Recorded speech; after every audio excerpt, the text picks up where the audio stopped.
Como definición, tenemos presencia anormal de gas en la cavidad pleural con incapacidad para escapar y que causa presión sobre las estructuras que se encuentran dentro del tórax. La fisiopatología se produce porque el aire pasa de los pulmones, se acumula en el espacio pleural como resultado de la alta presión de las vías respiratorias, o porque se rompió un alveolo, o una bulla, o un bronquio, o porque hay una lesión penetrante desde afuera.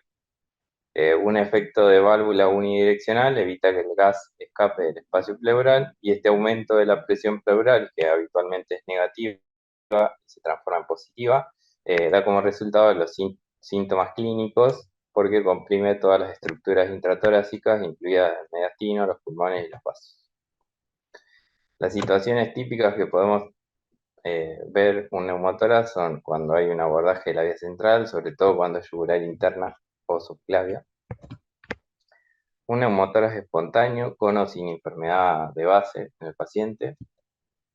Bloqueos regionales nerviosos, sobre todo el intercostal, paravertebral, braquial, supra e infra, y el bloqueo del ganglio estrellado.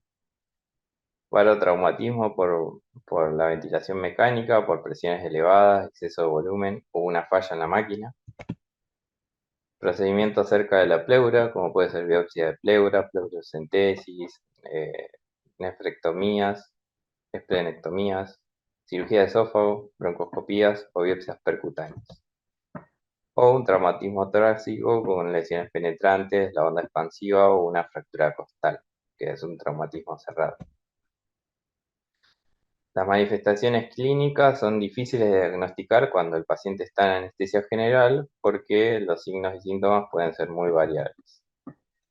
Lo separé en paciente despierto. En el paciente despierto vamos a tener tos, taquipnea y disnea, hipoxemia, cianosis, taquicardia y dolor torácico. Nos va a manifestar ese dolor.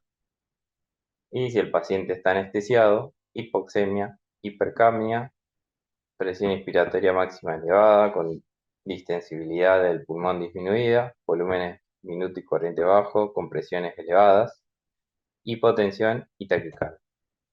Común en ambas situaciones, si ocultamos al paciente, vamos a tener que los ruidos respiratorios son asimétricos, percusión hiperresonante, porque hay aire sobre el emitor afectado.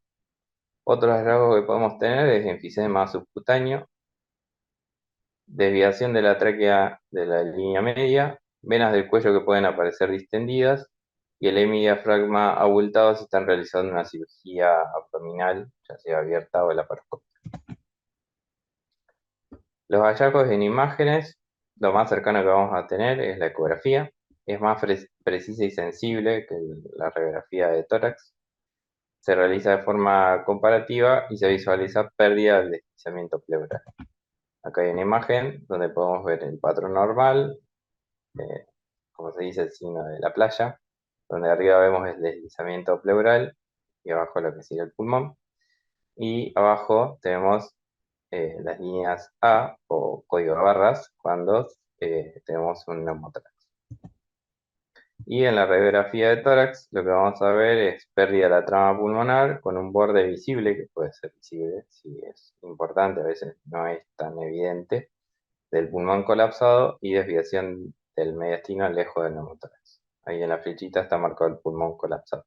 Acá tenemos un video que vamos a ver, que es uno de los tutoriales que hizo Eve, donde entre un paciente con una sepsis, un paciente traumato que desaturaba y no sabían la causa, apoyó el ecógrafo y le encontró una neumotórax.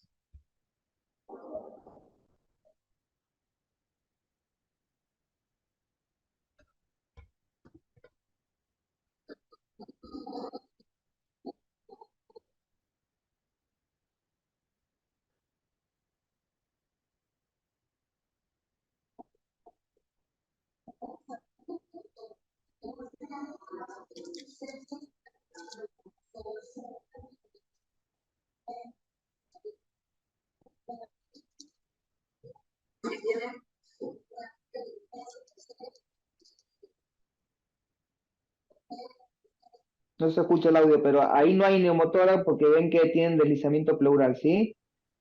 Entonces ahí no debería ser el neumotórax.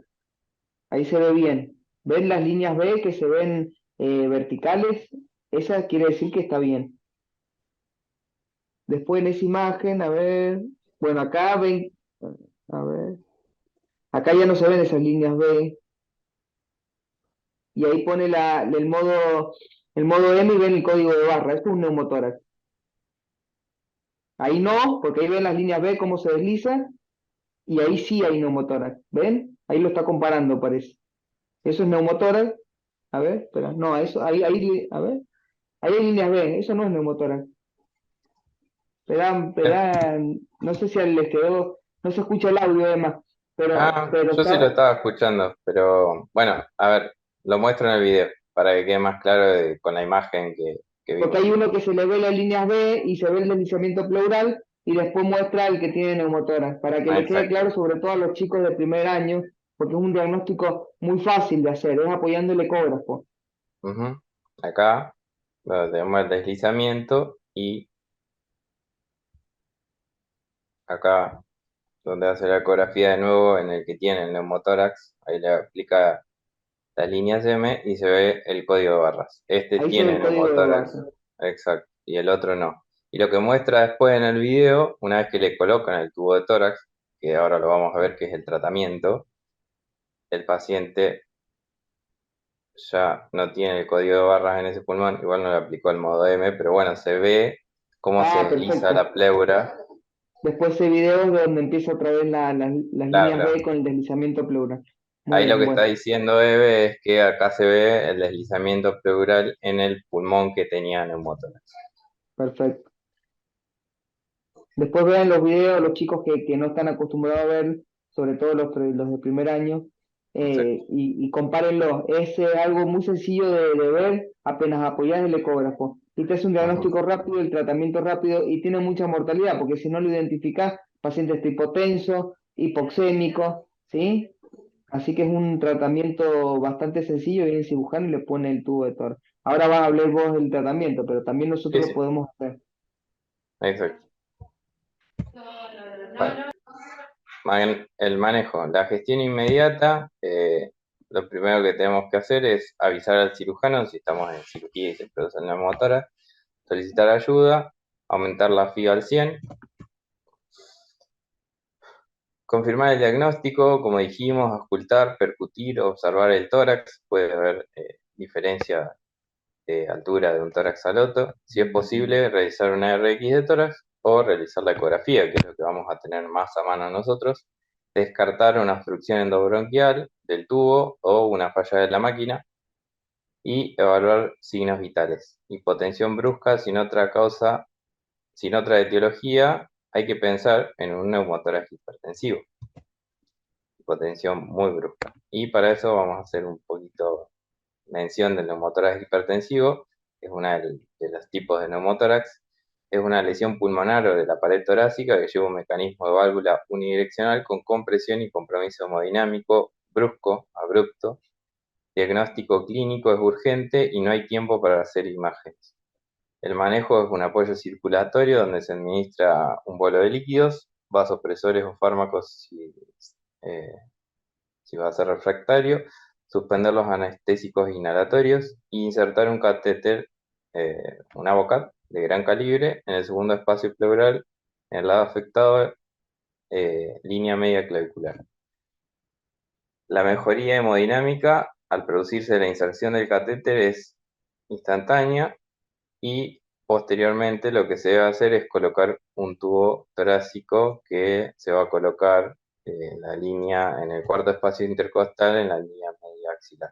Esta es la inserción del catéter donde iría el espacio y ahí se ve el pulmón colapsado que está desviando todo hacia el otro lado porque es hipertensivo y apenas se coloca el catéter, ese pulmón empieza a expandirse y a mejorar la hemodinámica del paciente.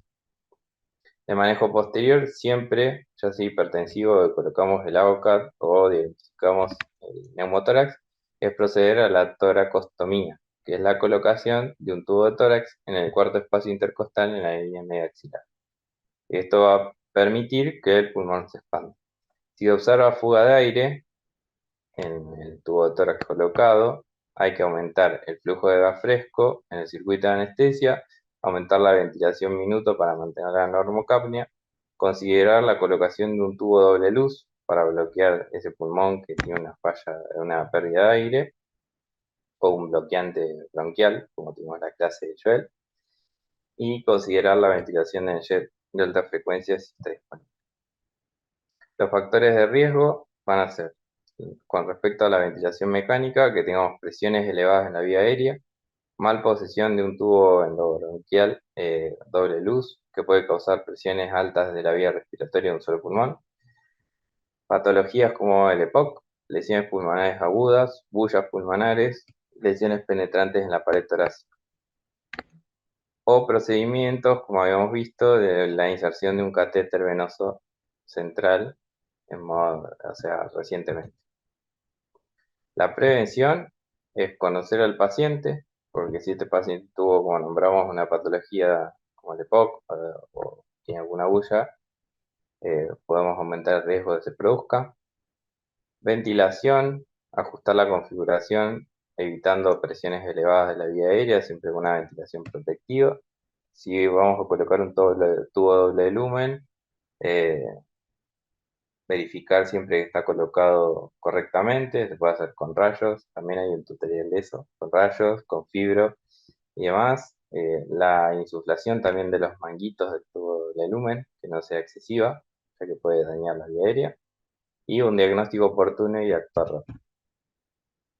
Esto me pareció interesante. La verdad que busqué a ver si había algo nuevo en Hemotrax, pero nada, ya estaba todo escrito. Y lo que sí están desarrollando, como si la inteligencia artificial se metió en todos lados, es un ultrasonido apoyado por inteligencia artificial. Esto lo que hicieron fue un estudio prospectivo donde usaban alrededor de 240 pacientes, 250 pacientes y usaban el ultrasonido apoyado por la inteligencia artificial y lo que hace el ultrasonido es, según lo que ve, igual es un diagnóstico bastante fácil, eh, pero según lo que ve te dice el diagnóstico estándar. Entonces ayuda a las personas que no están eh, muy interiorizadas en lo que sería el ultrasonido y tiene una agudeza de diagnóstico bastante importante del 0,82, bastante bien. Algo que está todavía en desarrollo era la conclusión. Y por último, tengo dos casos clínicos para terminar la clase. El primero, hombre de 75 años, ingresa con sepsis por lesión en la pierna, por un pie diabético, algo muy común que tenemos, y recibe antibióticos de amplio espectro, pierde la vía. Múltiples intentos, no le podemos poner la vía, entonces le colocan un catéter venoso central subclavio izquierdo y su posición se confirma por una radiografía.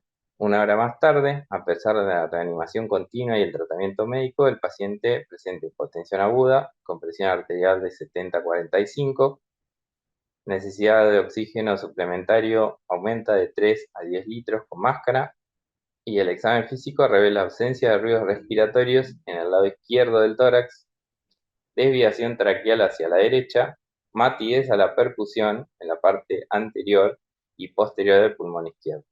El médico a cargo ordena la colocación de un tubo de toracostomía de gran calibre en lugar de una descompresión urgente con aguja. ¿Cuál de las siguientes es la razón para que se haya realizado esto? La matidez, la posibilidad de menos complicaciones con un tubo de toracotomía de gran calibre, aumento de la demanda de oxígeno o la mejor tasa de éxito.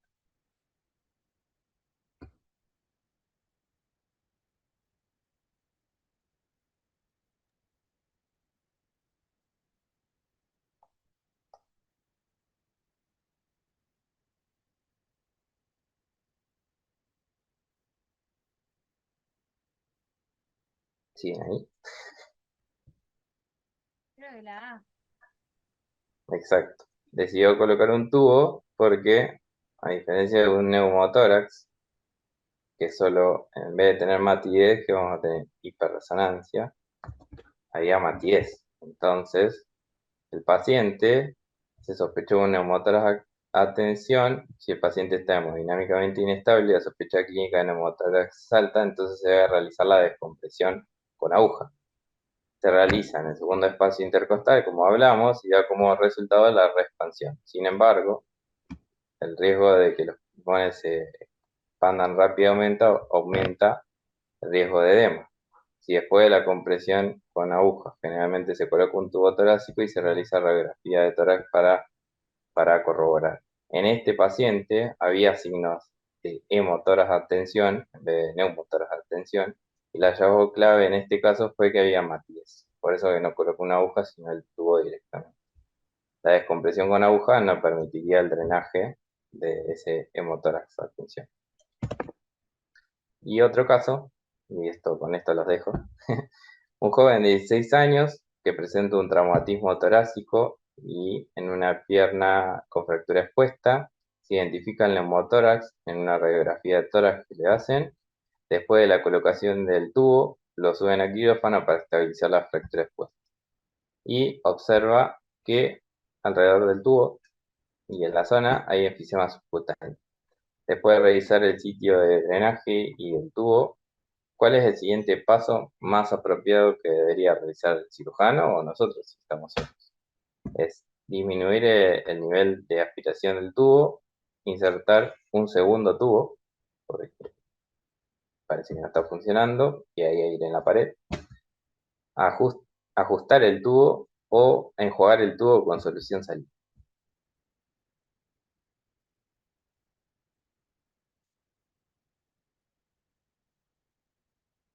Recordamos que se lo pusieron abajo y lo subieron, y hay traslado. Tiraron el ascensor, el camillero lo tiró a la otra camilla.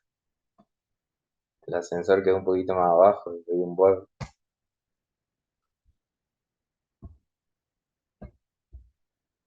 Y le puse la R1 que recién entraba.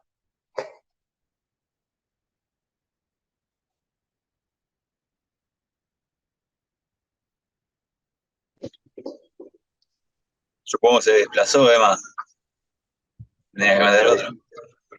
Sí, en realidad lo que podemos hacer es ajustarlo, pero hay que estar atento a estas cosas porque puede pasar. O sea, que suba y nosotros como caballo de reparto vamos a la pierna y no vemos si el tubo está bien puesto. Además, muchas veces ni lo revisamos. Y bueno, este paciente tenía enfisema subcutáneo porque estaba funcionando mal. Entonces, si hay enfisema subcutáneo, es probable que esté bloqueado o esté mal colocado. En esta situación, nunca hay que inyectar líquido para destaparlo o lo que sea que se nos haya cruzado, porque es una zona estéril y podemos provocar un empiema. Y es posible que se necesite un segundo tubo que se retire y se vuelva a insertar el mismo jamás, sino que van a colocar otro, o sea, sacar ese y colocarlo. Y lo que primero que se puede hacer es reajustarlo, pedirle al cirujano que lo reajuste y mostrarle que beneficia. Muy bien, y eso fue todo por hoy. Excelente, Emma.